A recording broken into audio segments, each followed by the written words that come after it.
What's up everybody, Dave Mausjr here, and this is my second video on my beehive. So the first video I talked about the Flow Hive that I ordered, and I got it put together and I got it stained, and today I'm getting it set up. Now I'm here in Florida and it's an amazing season right now. As you can see, the trees around here are just like blooming, pollen is crazy. So I need to get some bees in this hive pretty quick, and I found a really awesome local bee apiary that has nukes for sale. So I will be putting them in this video. What's up, Ava? She helped me out putting this thing together, and I'm gonna show you how I got this set up right now. Built a beehive. Perfect. All right, so I went to an awesome little garden center and picked up a couple planters, put them upside down. There's no holes, it's not unlevel, so you don't really have to elevate it. I chose to because this area, if we do get heavy rain, this area can not flood, but water can come up a couple inches. So I just figured I might as well have it lifted up off the ground. This is just the brood box. I put the queen divider, excluder, whatever you call it. So basically what this is, for those of you who have no idea what you're looking at, this is a queen excluder. So the queen, all she does is lay eggs all day, every day. And in this bottom box, it's called the brood box, and I have some space in there for the nuke to go in.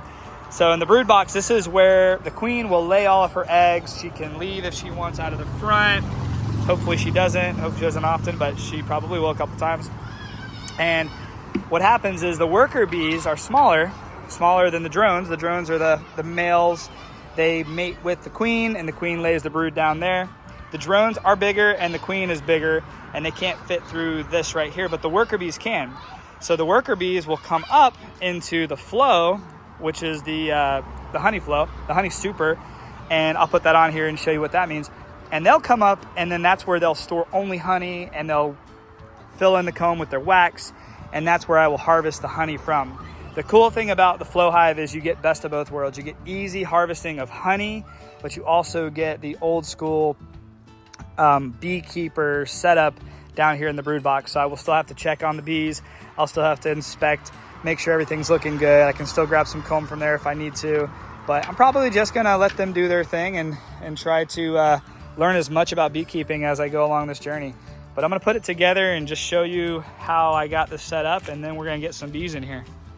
All right, so what I really love about the Flow Hive, and I'm sure it's easy with other hives too, is they actually give you the optimal level for the bees and for the harvesting of honey. So on both sides, you've got a little bubble. Oh no, that one's not perfect. I'm gonna have to fix that, which is neat. You also get these awesome observation windows. So we have covers, they're gonna go on there. So we'll leave the covers on there, girls and boys, we'll leave the covers on there.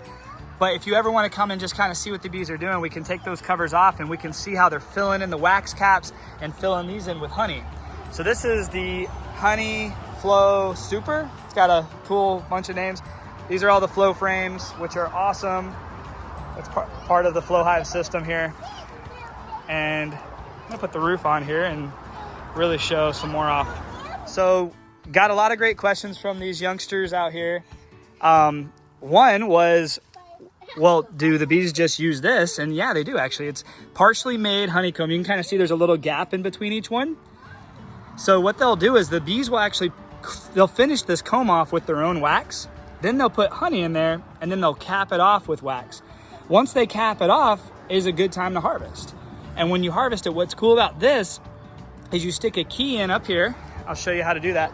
But you stick a key in up there, and what it does is it basically takes the comb from being partially made, and it just cracks it in half. Just up, one goes up and one stays where it's at, halfway, to where then it breaks the seal of the wax, and then the honey can just flow down to the bottom, and you harvest it right here. So you'll open this up, take this off.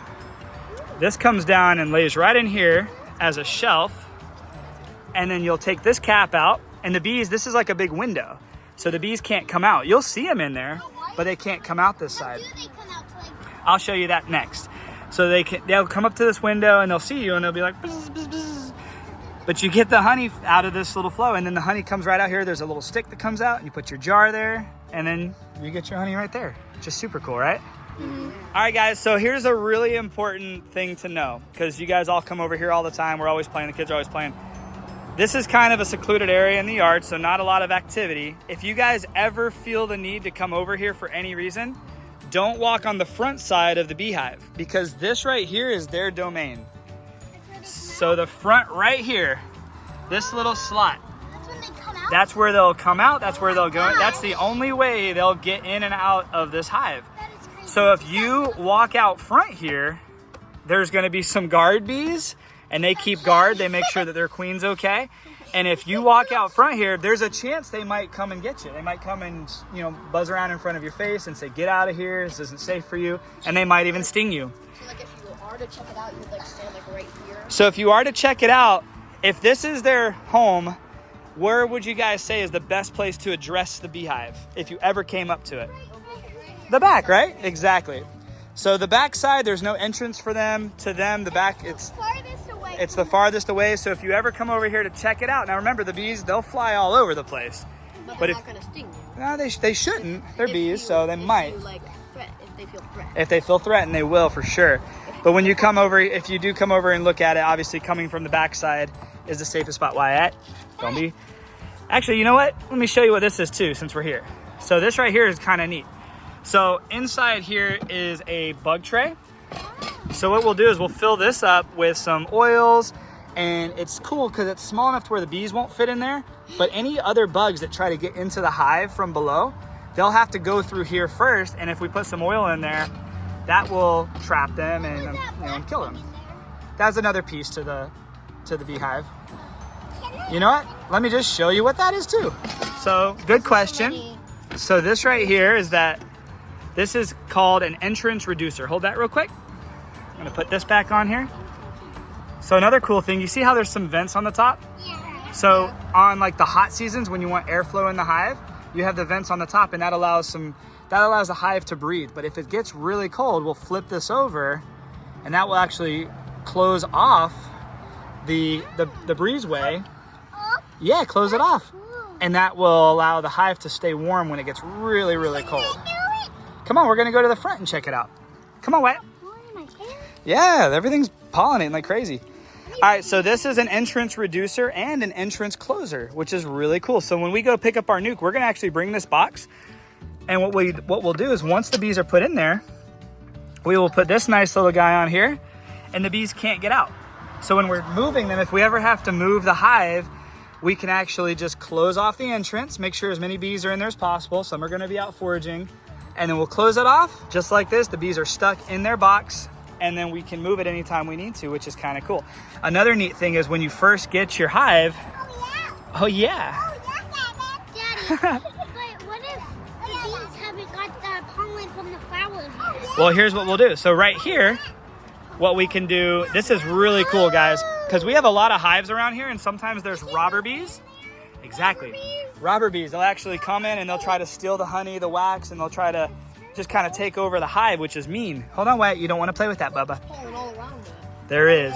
So this reduces the entrance, so less bees can get in, less bees can get out. So the guard bees can do a better job of making sure whoever's coming in is supposed to come in, and whoever's going out is supposed to go out, which is kind of nice. So that's a cool thing to do when you first start your hive as well, because it allows your hive to flourish a lot faster without the chance of getting, exactly, without the oh, guys, a bee just flew by us. That was crazy. What if we could start our own hive right now? It can happen. All right, so another really cool thing, because we have a lot of ants out here, and ants love sweet things, don't they? So yeah, he almost ate it. So these down here are called ant guards. So what I'll do is I'll wind this thing up. Yep, ant guards. So we'll fill this up with some oil, same thing as the bug guard, the bug tray. We'll fill that up with oil. Hold on, bye-bye. And then I'll close it down small enough to where the bees can't get in there, but if an ant tries to crawl up that leg, it'll have to get stuck in that oil first. And if it gets stuck in the oil, it can't get to the honey. So they've got that on all the legs, which is really, really cool. Isn't that awesome? All right, so this turned into an educational video with all the kids. Love these kids. I wanted to show them really what the Flow Hive does, what this beehive is going to be for our bees, and then also the safest ways to address the bees if they ever felt the need to, which I'm going to try to keep them away from the bees as much as possible, because they are wild creatures. They do have instincts, and they will possibly sting you guys. So that's why we have bee suits. So anytime we do come over here and check on our hives, all of our kids are gonna have bee suits on and they're gonna be safe. And we're gonna make sure that the bees are safe and we're gonna take care of our beehives. So did you guys learn a lot today? Yeah. All right, cool. Well, the next step, figured that we're gonna turn this one into an educational video, give you a little walk around on the Flow Hive, where we got it set up. And then the next video is gonna be us actually putting bees in our hive and some updates there, so stay tuned. All right, so if you have any questions about a rookie beekeeper setting up his beehive, or if you have any comments or anything, you wanna stay tuned to what's going on, you can subscribe or not. It's up to you, totally, or like the video or not, or whatever. At the end of the day, this is just kind of my journey and the things that I'm doing, and hopefully you like them. So, Wyatt, you ready to get some bees in here? Yeah. Ready to get some honey? Yeah. All right, well, y'all have a great day and God bless.